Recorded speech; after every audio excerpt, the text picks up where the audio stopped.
Queridos oyentes, en medio de la rapidez y las múltiples ocupaciones que se presentan en nuestra vida, debemos recordar las palabras del gran Maestro, nuestro Señor Jesucristo. Él expresó: «Mas buscad primeramente el reino de Dios y su justicia, y todas estas cosas os serán añadidas». Es mi deseo que al meditar en los consejos de su palabra y al ponerlos en práctica, seamos guiados y prosperados en todo lo que emprendamos. El comentario de este día 22 de julio del 2017 está basado en Isaías capítulo 63. En este capítulo se expresa el día del juicio, la misericordia hacia su pueblo y la misericordia en su justa ira. Se expresa la bondad de Dios y la oración del pueblo a través del profeta Isaías. ¿Quién es este que viene de Edom, de Bosra, con vestidos rojos? ¿Este hermoso en su vestido que marcha en la grandeza de su poder? Yo, el que hablo en justicia, grande para salvar. Los edomitas eran descendientes de Saúl, hermano gemelo de Jacob. Por lo tanto, en este pasaje, Edom representa a los enemigos de Dios y de su pueblo. Los edomitas habían adoptado una actitud de persistente hostilidad contra Israel. Más tarde, durante el reinado de Acaz, en los días del profeta Isaías, los edomitas habían hecho una campaña militar contra Judá y los habían llevado cautivos. El profeta describe la victoria del Mesías sobre todos sus enemigos. Indica la naturaleza de la obra que el Mesías habría de realizar. Se revelaría en la grandeza de su poder para destruir a sus enemigos, pero sería grande para salvar a sus hijos. Aquí encontramos la primera aplicación para nuestras vidas. El mayor deseo de Dios es salvarte y es poderoso para hacerlo. Por su preciosa sangre derramada en la cruz del Calvario, Él murió y resucitó para salvarte. En el versículo 3 dice: «He pisado yo solo el lagar». Queridos hermanos, en la antigüedad se colocaban las uvas en el lagar donde los hombres las pisoteaban para exprimir el jugo. Las vestimentas de los que pisaban en el lagar se manchaban con el jugo de uva. Esto representa que cuando el Mesías vino al mundo, sufrió solo su amarga agonía en el Getsemaní. Los discípulos que deberían haberlo consolado se habían dormido. En Mateo 26:36 encontramos esta escena donde Jesús dijo: «Estoy abrumado de tristeza hasta el punto de morir. Quedaos aquí y velad conmigo». De este pasaje, el deseado de todas las gentes, en la página 702 dice: «Su humanidad rehuía los terribles episodios por los cuales estaba a punto de pasar. Contemplando el destino inminente de un mundo condenado, aceptó su bautismo de sangre a fin de que por medio de ellos, los millones que perecen puedan tener vida eterna. Fue en la cruz rodeado de tinieblas sobrenaturales donde se sintió aún más solo.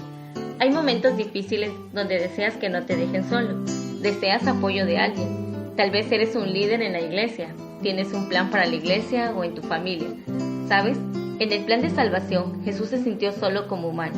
Llamó a 3 para que oraran por él, pero no encontró ese apoyo. El sueño les embargaba. ¿Cuánto bien hace la oración? Uno de los medios para que no te sientas solo es saber que están orando por ti. El versículo 3 continúa así: «He pisado yo solo el lagar y de los pueblos nadie había conmigo.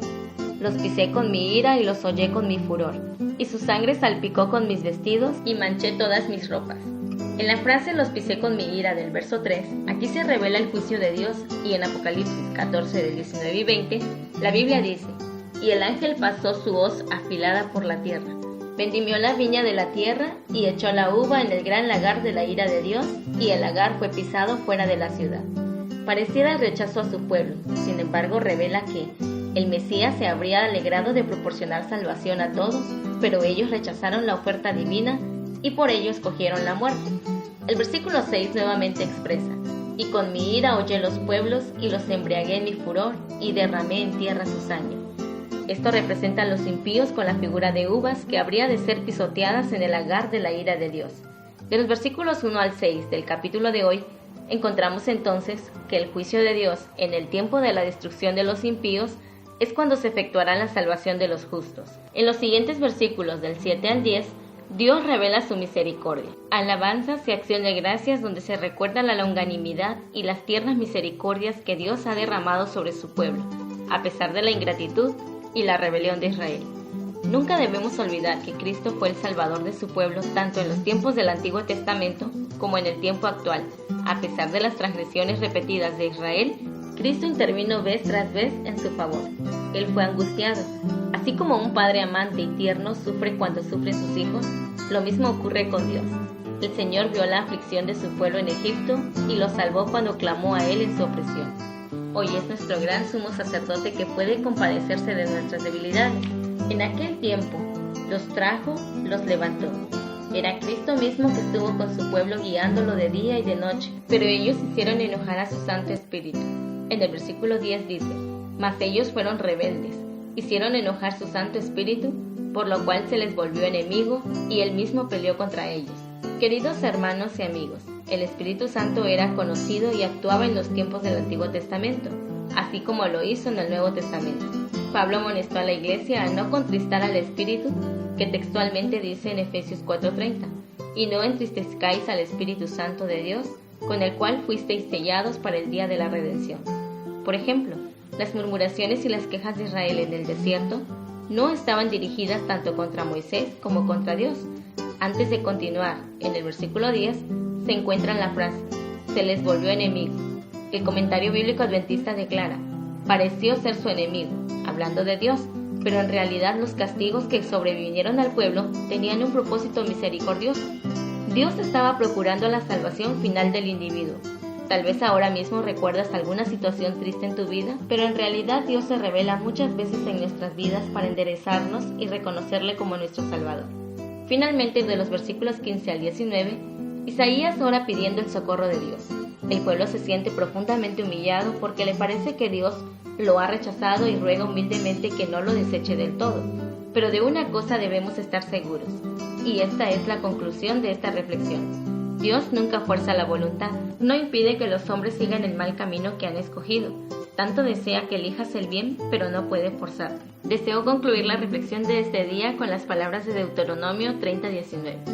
Y dice el Señor: hoy pongo al cielo y a la tierra por testigos contra ti, de que te ha dado elegir entre la vida y la muerte. Elige pues la vida para que vivas tú y tus descendientes. Mi deseo y oración es que juntos valoremos el sacrificio de Cristo en nuestro favor, que valoremos las misericordias de Dios y elijamos correctamente con la ayuda del Espíritu Santo. Se despide de ustedes su amiga Marlene Mechun Hernández, agradeciendo al pastor Ignacio Castro Ruiz por escribir esta meditación y quien es responsable del Distrito El Jobo, Asociación Centro de Chiapas. Es mi deseo que la paz de Dios more en tu corazón.